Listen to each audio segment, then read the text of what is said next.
The dust came down like prayer, silent, thick, sacred in its own kind of mourning. Midday sun bled across the sky, gilding every motive grid in its path.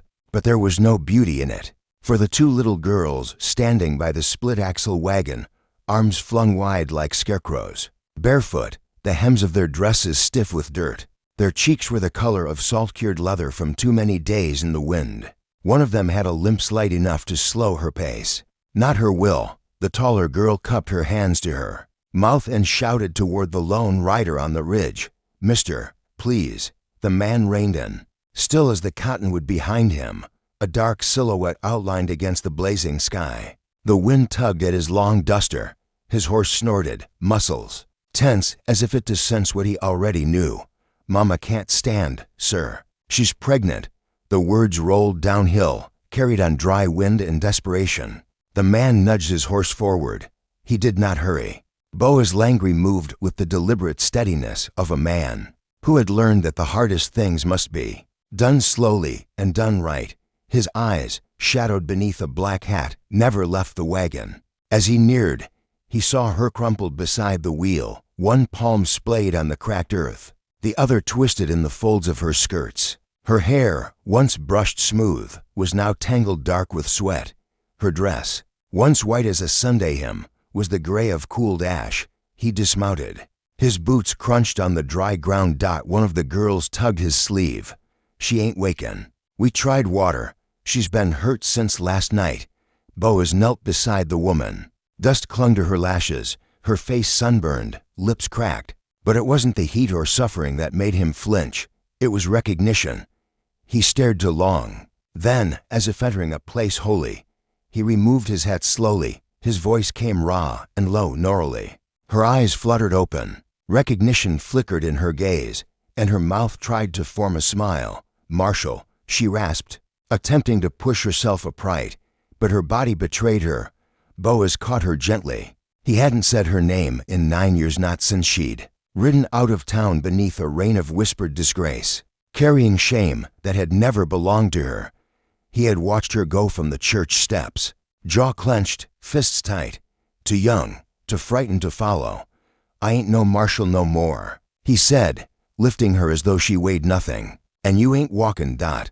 She tried to argue, but her head fell softly against his chest. The girls scrambled behind him, dragging their cloth sack, glancing back at the broken wagon like it might still deliver them to somewhere better.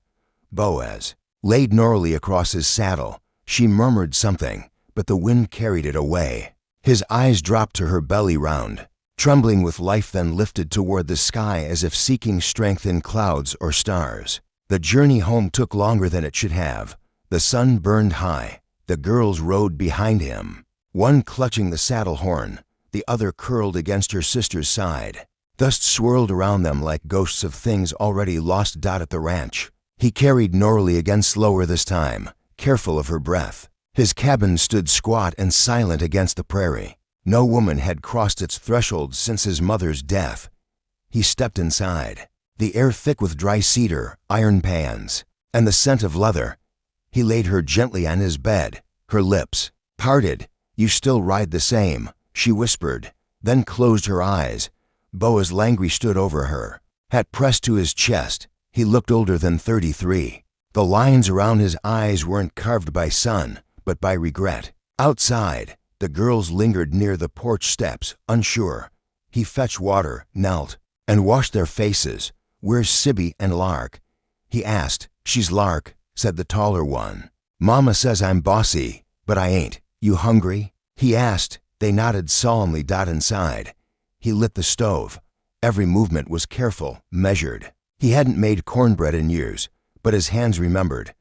He scrambled eggs, poured goat's milk, sliced dried apple from last season. When the girls finished full for the first time in days, he pointed to the corner near the fire. "You sleep there. It's warmer." They hesitated until he laid down a folded quilt. Then they curled up together like fawns, Lark's thumb tucked in her mouth. Boaz returned to Norley. Her forehead glistened with fever. He wiped it with a cloth, trying not to look too long at her face, the one they used to tease him about, the girl who'd beat him at checkers behind the mercantile. He remembered the locket she wore with her mother's braid, and how her preacher father tore it from her neck the day. He caught Boaz sneaking out their back door. He touched her wrist gently. The baby moved beneath her skin like a rising tide. When night fell, he lit a lantern by the bed and unrolled a blanket on the floor. He couldn't bring himself to sleep beside her, not while old wounds still lived in her bones. He lay there, listening. A whippoorwill called once. A coyote howled far off. But louder than all of it was a voice from years ago, her voice asking, "You believe what folks say or you believe me?" And how he hadn't answered. How he'd let her go alone. At sunrise, gold light spilled across the land. The girls were already outside, feeding chickens with hesitant joy, as if afraid it might be snatched away. Boaz stood in the doorway, arms crossed. She woke. Lark said. He turned. Norley sat upright, eyes glassy, one hand on her belly. "Didn't think I'd wake here again," she murmured. "You did." She looked at him a long moment, searching his face like a letter half-read. "Still quiet as ever," she said. He nodded. "You need a doctor?" "No, just rest." She pulled at a loose thread on her dress. "I didn't think we'd make it. Wagon wheel gave out near Sunset Bluff. I was gonna just lie down and let it happen." His jaw flexed. "Why'd you come back?" Her fingers, stilled, didn't have anywhere else. He glanced at her hands, cracked, calloused. These weren't soft hands anymore. They were the hands of a woman who'd buried more than pride. "You married," her breath caught. "Widowed, 3 winters back. And this?" he asked, eyes on her stomach. "He left before I knew. Said it wasn't his. Town folks believed. Him ain't looked me in the eye since." Boaz stared out the window. "You still believe in God?" Her answer came slow, only when the girls laughed. He nodded. That was enough. Later, while chopping wood, the sheriff's voice carried up. "The path." Boaz didn't flinch. "Langrye, Hetch Beaumont called out from horseback. Heard you brought her in." Boaz said nothing. "She's trouble. Always was. I remember when Reverend Neer had you whipped over her." Boaz split a log clean. "She was 17. Ain't no sin in kindness. Town disagrees. I don't care." "You should." Boaz looked up slow. "This is my land, my house. You come again without your skin. You won't be welcome." Hetch narrowed his eyes. "You'll lose favor. She's carrying scandal." Boaz turned back to the pile. Scandal. Never fed a child or bled a man dry. The sheriff spat and rode off. That night, Boaz brought a chair to Norley's bedside. She watched him in the glow of the lantern. "Why'd you help me?" He didn't answer right away. Then, eyes on her belly, he said, "No child ought to pay for what grown folks done." She nodded, her eyes bright. He stood to leave. "Boaz," she whispered, voice trembling, "I didn't want to come back like this. I wanted to come back." "Proud you did," he said gently. "You came back." He turned, but her voice stopped him again. "You still ride out to the old tree?" He didn't turn. "Not since the day you left." She watched him silently. Then she said the one thing that undid him. "I kept the locket. I still have it." He turned sharply, but her eyes were already closing. The lantern flickered once. Outside, the wind kicked up dust on the path, the kind that stings the eyes and makes a man wonder what else he'd missed by staying silent too long. The days folded quiet, like a quilt drawn over a sleeping child. The cabin stood alone at the prairie's edge, wrapped in the hum of locusts and the sway of sun-seared grass. Norley lay in his bed, a small pillow beneath her knees, hands resting on her belly. Sometimes her eyes stayed open for hours, watching. The dust danced in the sunlight like it could undo time. Her silence was heavy with history. Boaz moved carefully, as if afraid he might break something. He cooked when needed, fetched creek water, warmed it, and left it folded on the washstand. He didn't speak unless spoken to, and even then, his words were few-shaped and sanded before they ever left his mouth. The girls played barefoot, naming goats, whispering behind cupped hands. Lark limped but kept pace. Sibby watched the world, with eyes too old for her 6 years. One morning, Norley tried to stand. Her legs shook. Boaz was at her side in a blink, catching her elbows in his calloused hands.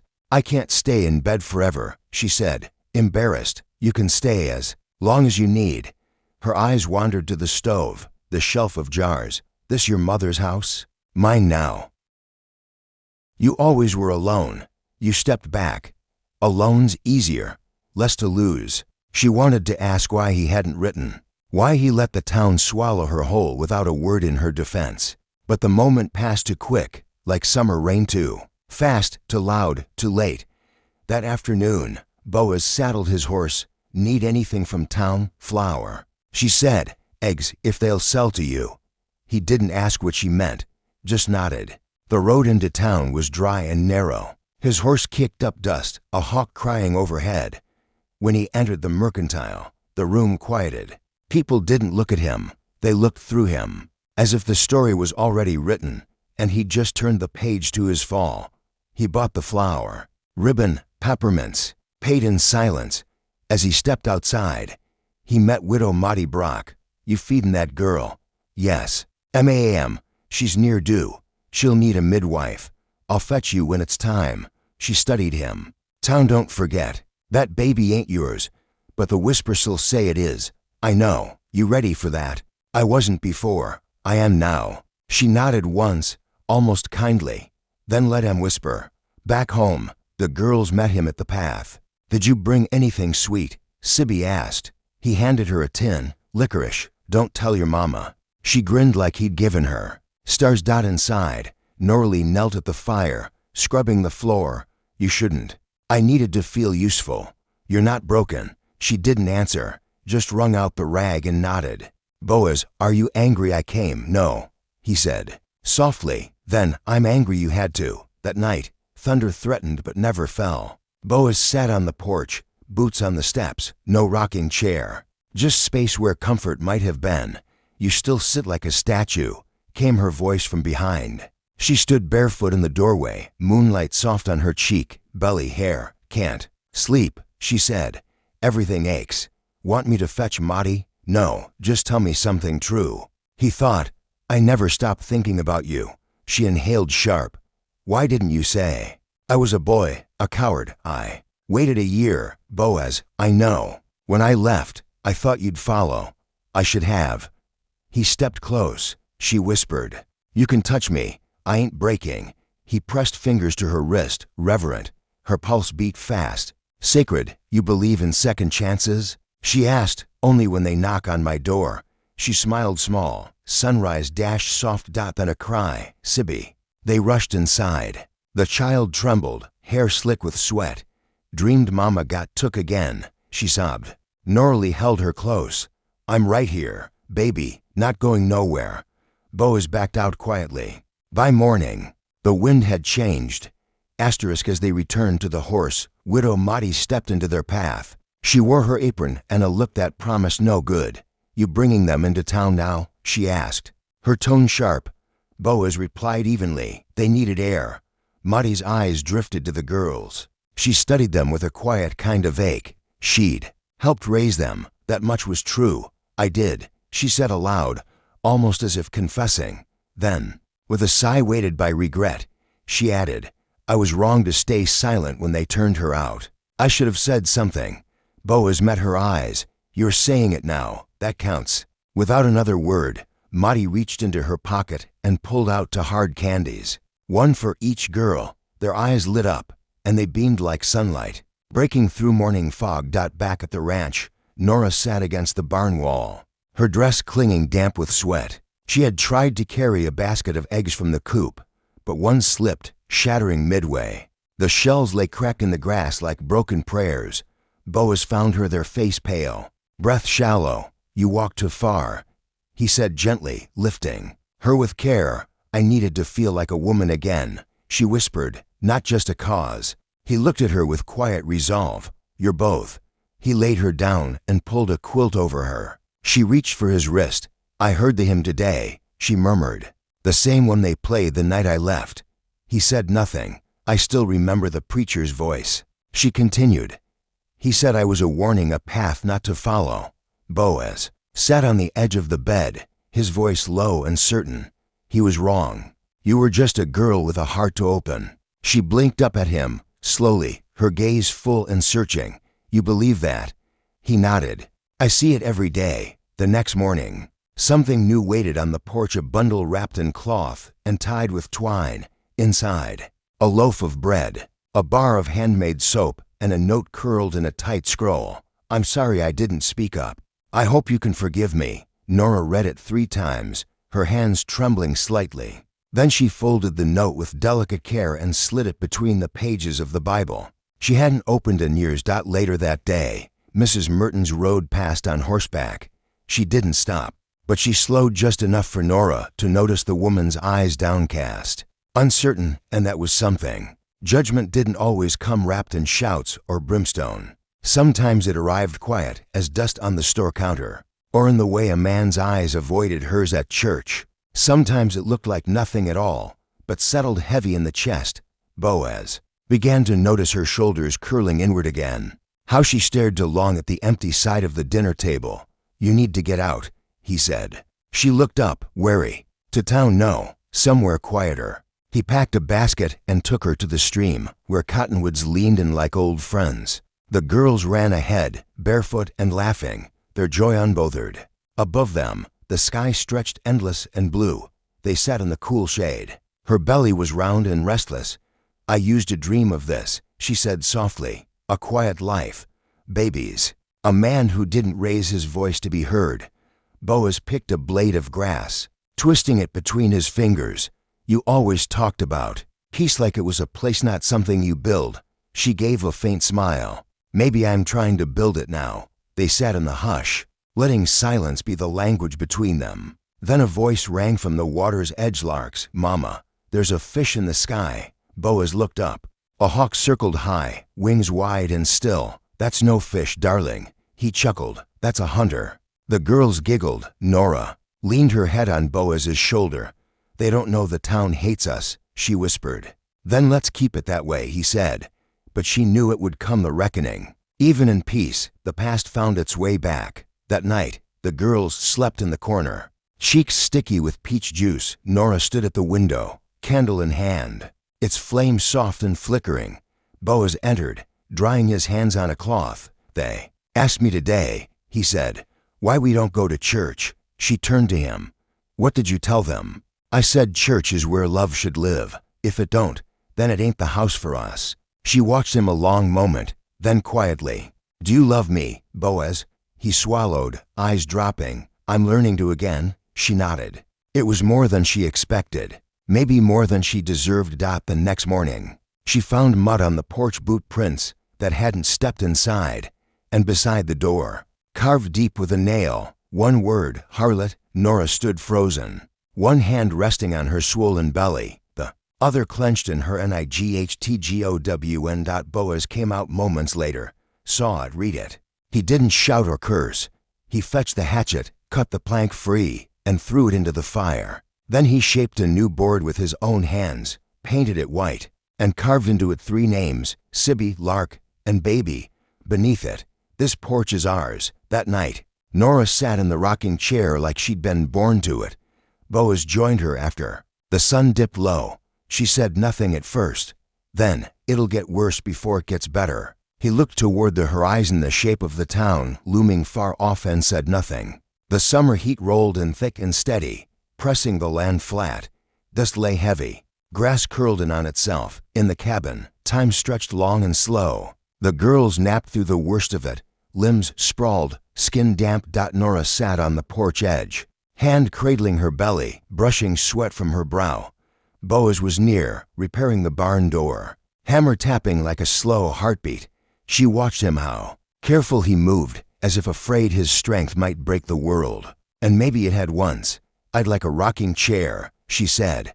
He paused. "For the porch?" She nodded, eyes not quite meeting his. "I'll build it," he said. That evening, he brought down the cedar boards he'd saved without knowing why. Now he knew. He measured and sawed, letting the scrape of wood and scent of shavings speak where words could and single quotes t. inside. Nora cooked slow, onions, beans, then nothing. Her back ached. She sat at the table, eyes closed, body rocking as if remembering a rhythm older than herself. The girls helped without being asked. Lark peeled a peach, tongue poking out. Sibby folded napkins like they were sacred, small reverent tasks. as if they knew something was coming. When lanterns were lit, Boaz presented the chair. It wasn't perfect. The arms were uneven. One slat wobbled. But Nora reached for it with both hands like it was the most precious thing she'd ever seen.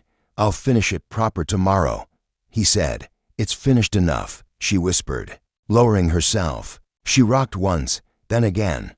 Her hands stroked the wood like a jaw she knew by heart. The baby shifted beneath her dress, a slow, rolling wave. She closed her eyes. Boaz leaned against the doorframe, arms folded, watching. He'd never seen her so peaceful, not even when they were young. The peace didn't last. In the night, a sharp cry. Boaz sprang up, heart thundering. She was on her knees beside the bed, clutching the quilt, pale as bone. "It hurts," she gasped. "Boaz, something's wrong." He carried her. Blood already soaked the sheets. He ran to the barn, saddled the mare, and rode into town like fire chased him. The sky was moonless, just stars, cold and watching. He didn't knock on Maddie's door.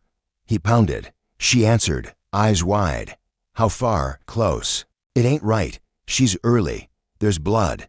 "I'll get my bag." They rode back in silence. The mare lathered in sweat. Inside, Nora was moaning. The girls huddled, hands over ears. "Get them out," Maddie ordered. Boaz obeyed. He took the girls to the barn, lit a lantern, gave them sugar water, told them stories with a voice that trembled. A calf born in a storm, a goose that bit his boots, anything but the truth. Hours passed. He returned. Maddie stood in the doorway, apron soaked red. "She's fighting. But it ain't time.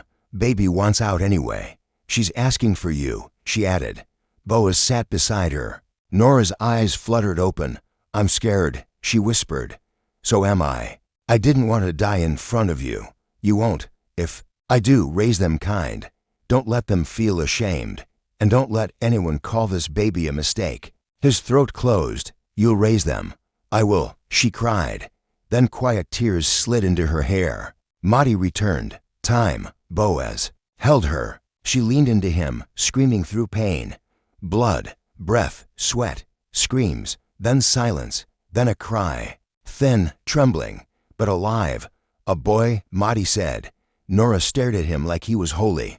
Then her eyes rolled back. "No," Boaz whispered, catching her. "Don't. Stay. She's not gone," Maddie said. "Just empty. It took everything." Boaz held her hand all night. By dawn, she opened her eyes. "You built me a chair," she whispered. He laughed, broken. "I did. Finish it." "I will. You were always slow." He kissed her forehead. "Still got time outside." The girls stirred.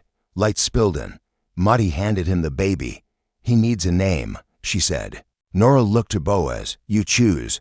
He studied the boy. "Justice," he said, "because it's what you never got."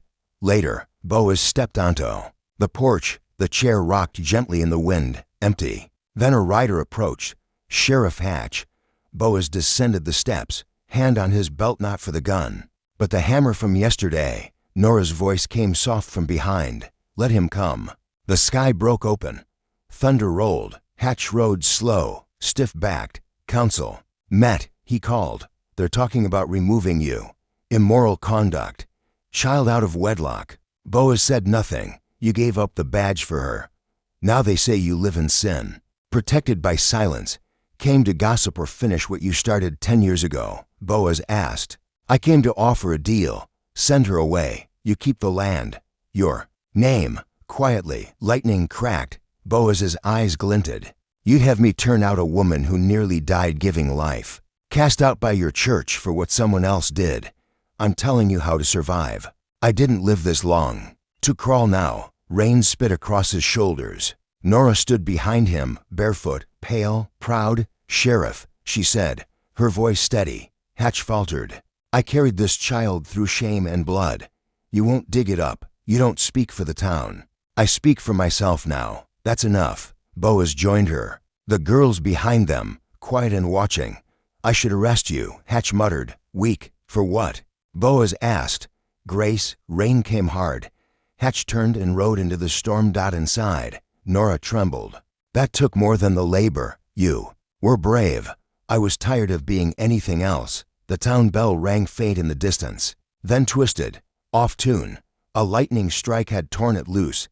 Judgment, it seemed, had crumbled under its own weight when the storm passed and the sky turned soft lavender. Widow Maudie waited by her buggy. They say you stood up to hatch. I did, and she stood taller than any man I've known. Maudie nodded. Then that porch needs 2 chairs now. Boaz smiled.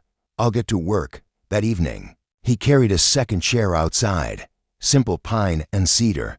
He placed it beside hers. Nora stepped out, barefoot, holding the baby. They sat together. The girls played in the mud below. Nora turned. Do you think they'll leave us alone now? No, he said. But I think we won't care.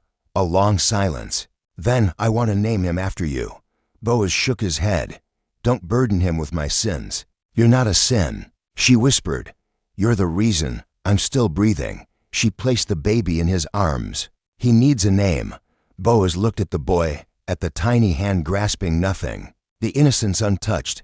Call him Chance, he said, because we all deserve one. And far away, the broken bell rang once more, faint, cracked, and free.